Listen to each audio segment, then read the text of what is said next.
Hi guys, spoken label, and Ian, the wonderful Peter Humphreys. This is my favourite time of the podcast now, and I've worn Peter out into almost a bloody pulp of this is my nonsense for half an hour. So I'm going to shut up now and let him do the serious stuff now. So over to you, Peter. I know you're going to do two pieces for us, and I think the first one's from Hong Kong Rocks, isn't it? That's right. Yeah. Over to you, mate. Okay, so this is Hong Kong Rocks, Chapter 1.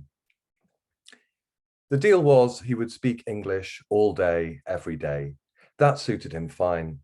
Like most expats, he only had a few words of Cantonese pronounced differently each time he used them. They were at the Central Star ferry terminal, eating ice cream in the rain. May wore a purple winter parka with the hood all the way up. He noticed her bright black eyes had started to dull. "What's the matter?" Paul asked. "Been here before," said May, kicking at the promenade. "Not been here before in English, though, have you?" He grinned. In truth, he wanted to kill her. When he was growing up, they still had grammar schools. At the grammar schools, they played rugby. Going to grammar school had been his start in life. Now everything had stopped. Still, he was quietly confident he could drop kick 8-year-old May between the two tallest skyscrapers on the opposite side of the harbour with ease. "So boring," she said. "You bad teacher." He couldn't deny it. He might have been a good teacher once when he first arrived in Hong Kong with his books of Liverpool poets and dreams of the exotic East. Now he was a bad teacher, perhaps even a bad human being, though it was hard to work out how much of his self-loathing was tied to his hangover and how much he would have recognized unassisted by stomach-churning queasiness and chronic dehydration. "Shall we go to the Maritime Museum?" he asked. "Read about the pirates that used to sail the South China Sea." "Pirates are boring." "You wouldn't be saying that if there was one here now, would you?" He binned his ice cream wrapper and turned back to her in character. "Ahar!" he growled. "Shiver me timbers, you'll be walking the plank afore the sun sets on the old empire." "You are stupid," said May. "Very stupid man." Undeterred, Paul began to wave an imaginary cutlass. "I'll cut you to ribbons and send you to Davy Jones's locker." "What is locker? What is Davy Jones?" Paul wondered if he should tell her. She had to know sooner or later. "Davy Jones was the little Cockney singer in the Monkees, but 'twas also Davy Bowie's name before he changed it so as the listening public didn't get 'em mixed up when they was reading their melody makers." "Mama says you drink too much." "Every pirate's allowed his rum," Paul yelled. "Now I'm coming to get you." She squealed as he wrapped his arms around her. He could smell the foggy dampness on her padded cotton coat, the damp that made everything rot here. Clothes, books, notes, pictures, even the walls of your pokey apartment.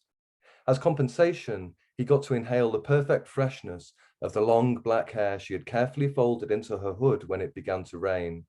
Yes, he could smell the caffeine shampoo that her mother chose for its alleged brain-enhancing properties, but there was also the scent of May's perfect skin that existed in defiance of the sourness of its owner. It was the scent of the future, and it made him want to cry. Fantastic, Peter. Really, really vivid that. Like Cheers. I loved hearing your Wirral accent come to the foreground then, just for a few seconds then. Do you I'll start forward, obviously, when you mentioned before, obviously, in the podcast, like, you're Richard from the Wirral. Did it feel weird bringing your Wirral accent up then, right up to the forefront in that piece then for you? Yeah, I mean, I grew up on the West Wirral, really, but you know, Liverpool was always close, and I lived there for a little while. Yeah, so Liverpool's always been sort of close to my heart, and I wanted this character to be from my old neck of the woods, basically. Yeah, it's brilliant. No, really, really. I love that. I thought it was great to hear you do that one, definitely, mate. So, Thank you. Anyway, now the other piece you can do for us today is just something a bit different now, isn't it? Yeah, that's right. I'm going to read from Justice, which is a short story I'd entered into the BBC Short Story Award last year, and it was longlisted. There wasn't an official long list, but they'd sent me an email saying, you know, congratulations, you're in the top 50 of, you know, it's over 1,000 writers, I think, you know, and I don't, you know, and obviously it's very you know, subjective, the whole prize thing, but it was a bit of a boost that, you sometimes need as you're, as you're going about your writing. And so I thought I'd read a bit of this. It's set in Buenos Aires. I think the thing that listeners might need to know is that in Argentina, the actual vaccine for COVID, it's a contemporary story. So the vaccine for COVID actually is the Russian Sputnik vaccine. So that just explains a little bit of this part of the story. Go for it, mate. Okay, thanks. Your mask, senor, whispers the shy Bolivian woman from the fruit and veg concession located at the entrance of the Chinese supermarket. What? Her words have followed him up the deserted aisle like a spell. By the time he has accepted they are real, the old man's anger has also become genuine. He turns with difficulty and drags his trolley back past the bottles of Malbec standing to attention either side of him. For months, he has refused to shop here, ever since it opened, in fact, but finally the mosquitoes have driven him to the Chino for jungle spray and a spiral to burn to poison the bastards, items they don't sell anywhere else nearby. Between the freestanding checkouts, he finds a gangling crowd of tattooed youngsters, girls and boys, are busy squirting themselves and each other from the pedal-operated bottle of hand sanitizer beside a display of luminous sweets and chocolate bars. Now they are heading straight for him. Encantado, a skinny wastrel smiles, doffing an imaginary cap and sending his girlfriend into exaggerated giggles.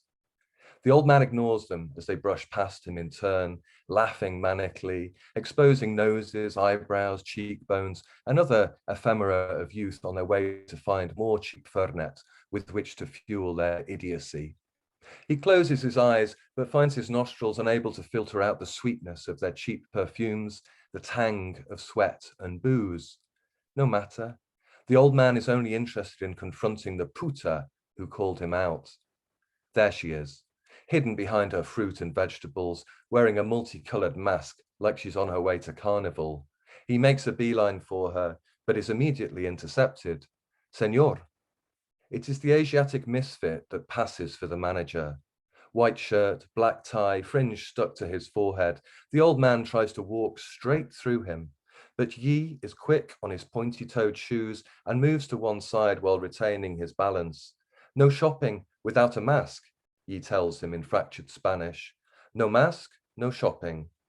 The old man looks up at him. Can you believe it? He, a decorated officer, descendant of the hill tribes of Scotland and the conquerors of the Americas, having a Chinaman speak down to him. He doesn't know what to say, finds himself chewing gummily on air, staring at the floor, into which his doctor confirms he is sinking day by day. I, he says at last. Maybe he's had the vaccine. A harsh voice calls over from one of the perspex cubicles where they scan the goods. He looks up. It is a girl of 20 or so with spots and artificially red hair. What? Asks Yi, half turning towards her. He's an old guy. Leave him alone. Maybe he's had the vaccine already. Overhearing this, a neatly bearded delinquent glances up from his inspection of a label and yells, Che, comunista, you've had the Sputnik vaccine up your ass. And then, raising the bottle, Salud. And there it is. The familiar blood-boiling rage is returning. He can almost taste it. Re-energized, he prepares to pursue the scoundrel, imagines smashing a wine bottle over his conceited head. Again, he is foiled, this time by his ally with the red hair, who has slipped out of a plastic shell and is now ripping open a small cellophane bag and slipping the elastic bands of one of these stupid masks over his ears. All at once, she is replaced by Yi. Tranquillo, senor, he coos. You give me your order, we find what you need. Like an automaton, he finds his mouth moving before the swaying faces, his words coming out on a conveyor belt. Mosquito spray, spiral, milk, sherba, dog food. Thank you, he says, even as Yi has somehow got hold of his wallet and is sliding out the pesos required to cover the groceries before replacing it in his breast pocket. And then, his shopping trolley loaded, he is being ushered to the door, and behind him, he can hear the bleeping of the registers and the ironic laughter of the bastard children as they pay for their next round at his expense. Slowly, the realization of what has happened sinks in. They took him for a coward, for an old man scared of catching the flu. He's sick of being called a coward. If it weren't for his bad knees, he would have been with them in the Malvinas. He isn't scared of catching it. He isn't scared of anything. He needs to tell them. He summons up all his remaining strength and turns back at them. Foreign muck, he yells, ripping off his face mask, just as Lucretia, whose parents he barely remembers killing, walks in through the automatic doors. Tremendous. Wow. That's completely different to the first piece size, but it's just as vivid, that one, completely. No, fantastic, Peter. Really, really great stuff, that, mate. So been a pleasure today. It's been a pleasure today, mate. I've been looking forward to this one. I always look forward to chatting to people in spoken label. I'll be honest, it is everybody.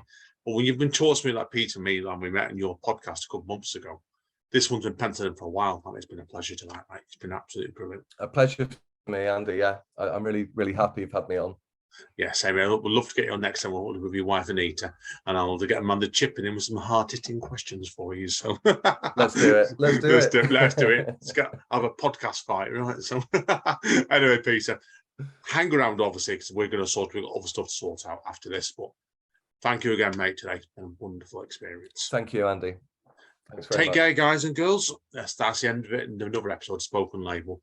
As Don Callis over at Impact Wrestling says, stay safe and stay over, and we will see you all next time.